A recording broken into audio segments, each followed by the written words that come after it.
এই যে টুকি আ টুকি আ টুকি কি করে?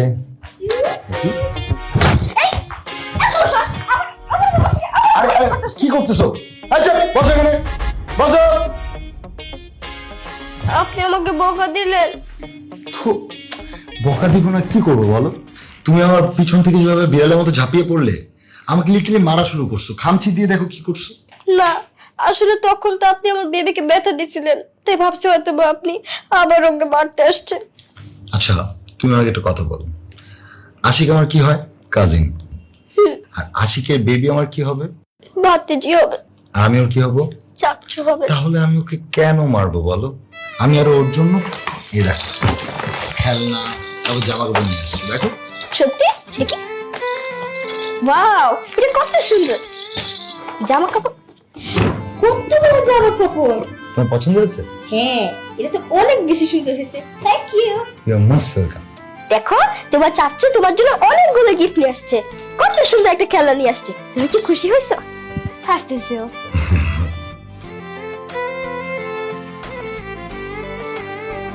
বাবা আরিফ, আমার আশিক এখন যে অবস্থায় পড়ে আছে, ও যে কেমো থেকে কবে ফিরবে সেটাও ডাক্তারও ঠিক মতো বলতে পারে না। কিন্তু এদিকে বৌমার মনের অবস্থাও ভালো না, মানসিকভাবে সেও খুব বিপর্যস্ত অবস্থায় আছে। আমাদেরও মানসিক অবস্থা ভালো না, সে কারণে আমার ব্যবসা বাণিজ্য সবকিছুর দিকে আমি আর কোনোভাবেই খেয়াল করতে পারছি না। আমাদের একটা সুখের সংসার, সবসময় হাসি খুশির মধ্যে আমাদের দিন কাটতো, কিন্তু হঠাৎ করে কি দিয়ে কি হয়ে গেল। আমার ছেলেটা, একটা জ্যান্ত ছেলে, এখন জিন্দা লাশ হয়ে হাসপাতালে পড়ে আছে রে বাবা। চাচা, আপনি এগুলো নিয়ে কোনো চিন্তা করবেন না। তাছাড়া আমি তো আপনার ছেলের মতো না, আমি আছি আপনার পাশে। সেই জন্যই তো আমি তোমারে ডেকে পাঠিয়েছিল বাবা। তোমার উপর আমার ভরসা আছে, তোমার উপর আমার সে বিশ্বাস আছে। আমি আমি তোমারে কিছু দায়িত্ব দিতে চাই, আর আমার বিশ্বাস তুমি সে দায়িত্ব ঠিক মতো পালন করতে পারবে। ডাক্তার বলছে আমার বৌমাটারে মানুষের মধ্যে নিয়ে ঘুরতে হবে, তাকে সবসময় হাসি খুশিতে রাখতে হবে, সে যাতে কোনোভাবেই দুশ্চিন্তার মধ্যে না থাকে সেই ব্যবস্থা করতে হবে। কিন্তু আমার আর তোমার চাচির যে মানসিক অবস্থা, এই অবস্থায় আমরা তো ওকে সময় দিতে পারছি না রে বাবা। চাচা, আমি চেষ্টা করতেছি নিতুর সাথে বন্ধুত্ব করার। আমি চেষ্টা করছি নিতুর মন ভালো করার, যেভাবে নিতু হাসি খুশি থাকবে, ভালো থাকবে। আপনি চিন্তা করবেন না চাচা। তোমার কথা শুনে খুব খুশি হলাম বাবা, খুব খুশি হলাম। চাচা, আমি তো আছি, তাই না? আমি আপনার পাশে আছি। এবারের মানুষজন আমার কখনো ইজ্জতই দিল না। আরে বাবা, আমি একটা মানুষ আসছি, আইসা এই সোফার ভিতরে বসে আছি, কারো কোনো জ্ঞানই নেই। আইসা একটু জিজ্ঞেস করবে যে বাবা আসছো, কথা বলবে, দুইটা চা নাস্তা খাওয়ার অফার করবে, তা না, কেউ আসলোই না, কেউ দেখলোই না। আরে বাবা, তোরা কেউ একজন আসবি, আইসা দেখবি, কিছু জিজ্ঞেস করবি, চা নাস্তা খাবি। নিতু, কেমন আছো? বসো, কথা বলি।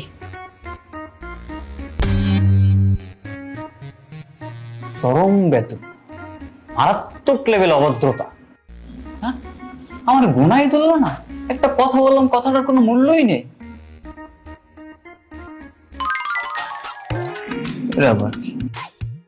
ফিটার আমার ফিটার দিয়ে গেছে। আমি কি বাচ্চা নাকি যে আমার ফিটার দিয়ে গেছে, বই বিয়ে ফিটার শোনা কেমনটা লাগে?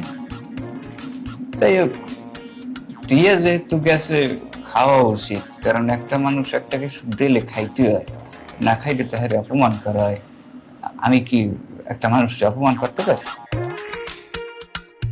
না, খাবারটা অপচয় করাটা ঠিক হইবে না, খাইয়েই ফেলাই।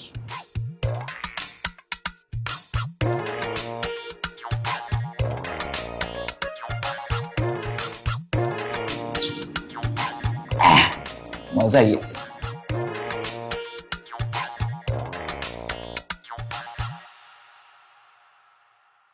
ফুলটা তো ছোট কা বাইরে না, মেজাজটা খারাপ হয় না, বাইরেই দিয়েছে। আর সেদিকে একটা জয়েন্ট পেপার টান দিল, এর আগে শেষ হয়েছে। এতটুকু দুধ খাওয়া আমি শেষ করতে পারি। আমার কি সময় পার করার লেগে এটা দিয়ে গেছো? আজকে আমি শুরু করছি।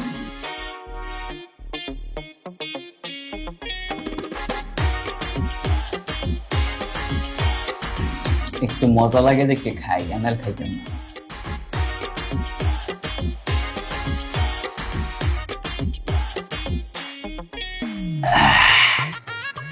চমৎকার আসলে, মজা আরে, এসেছে। কান্না করে না, বলতেছি তো আমি তোমার জন্য পিঠা বানায় রাখছি, আমি এখন তোমাকে খাওয়াই। থ্যাংক ইউ দেওয়ার জন্য। আচ্ছা, আমি কি আপনার এই ফিরাটা খাইতে দিছিলাম? আপনি কেন এটা খাইলেন? হ্যাঁ, আপনার কত বয়স হয়ে গেছে, আপনি যদি এখনো ফিরা খান, এটা কি কোনো কথা নাকি? এটা তো আমি আমার বেবির জন্য বানাইছিলাম, আপনি কেন এটা খাইলেন? আমার বেবির অনেক বেশি ক্ষুধা লাগছিল, এখন আমার বেবি কি খাবে? আপনি এটা কি করেন বলেন? এখন বলে মেজাজটা কাঁচার খায় না, পুতুলে বলে ফিটার খায়। সব পুতুল কি ফিটার খায়? হইতে পারে, আর কত ধরনের কত কিছু বাইরে না, এরকম কিছু একটা। এই বিড়বিড় করে কি বলতেছেন? হ্যাঁ বলেন, এখন আপনি জবাব দেন যে আমার বাচ্চা এখন কি খাবে? আমার বেবির অনেক বেশি ক্ষুধা লাগছিল। সারি ভাবি, আপনার সরি দিয়ে এখন আমি কি করব? আমার বেবি এখন কি খাবে? আমার বেবি, তুমি কান্না করো না, আমি তোমার জন্য আবার বৌমা চিল্লাচিল্লি করতেছো কেন? দেখেন না মা, আমি বাবুর জন্য ফিডার বানিয়ে নিয়ে আসছি, ওর কত বেশি ক্ষুধা লাগছে, ভাই এটা খায় ফেলছে, কত বয়স হয়ে গেছে এখনো যদি ফিডার খায়। কি ব্যাপার মন্টু, তুমি ফিটার খেয়েছো কেন? তুমি কি ছোট বাচ্চা? মানে আন্টি, আমার বেবি এখন কি খাবে মা? মা তুমি একটু শান্ত হও, ফ্রিজে আরো দুধ আছে, তুমি যাও, আমি বেবিকে দুধ গরম করে দিচ্ছি। ঠিক আছে, তোমার ক্ষুধা লাগছিল, খাইয়া ফেলছে, আবার বানাই দিবে।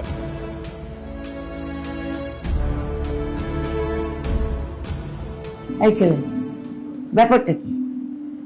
এতদিন জানতাম তুমি মদ খাও, মদ খোর, এই ফিডার খাওয়া ধরলে কবে থেকে?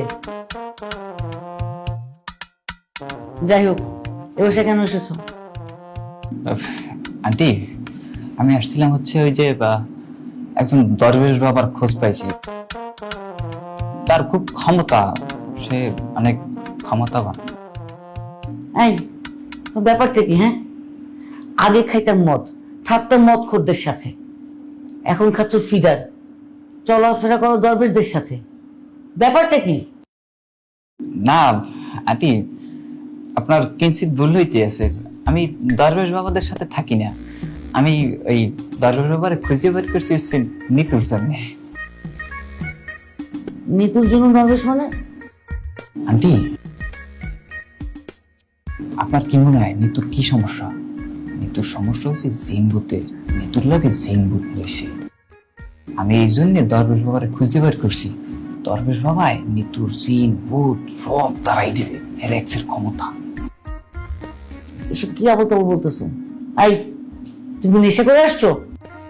না না আন্টি, আমি কোনো নেশা টেশা করি নাই, আপনার যদি বিশ্বাস না হয় আপনি আমার মুখ শুকিয়ে দেখেন। এই খবরদার, খবরদার, তোমার মুখ শুকে দেখার আমার কোনো ইচ্ছা নেই, আমি বিশ্বাস করো। যাই হোক আন্টি, যেটা বলতেছিলাম, দরবেশ বাবার অনেক ক্ষমতা, সেই রকম মনে করেন যে নিতুর মতো পাগল ছাগল, আই মিন জিনবুতের দ্বারা লোককে সুস্থ করছে। আপনি যদি একটা সুযোগ দেন, আই মিন অনুমতি দেন, তাইলে আমি দরবেশ বাবার এখানে আনতে পারি। আমি সব ফকির দরবে বিশ্বাস করি না। আন্টি আপনি জাস্ট একটা চান্স দেন আমাকে, জাস্ট অন চান্স, আমি গ্যারান্টি দিতেছি নিতু একেবারে সুস্থ হয়ে যাবে। আচ্ছা ঠিক আছে, ব্যাপারটা আমি ভেবে দেখবো, তুমি এখন যাও, আমার আবার বেবির জন্য ফিডার রেডি করতে হবে। এখনই চলে যাবো? যাইতেছে জানাই আমার, হ্যাঁ?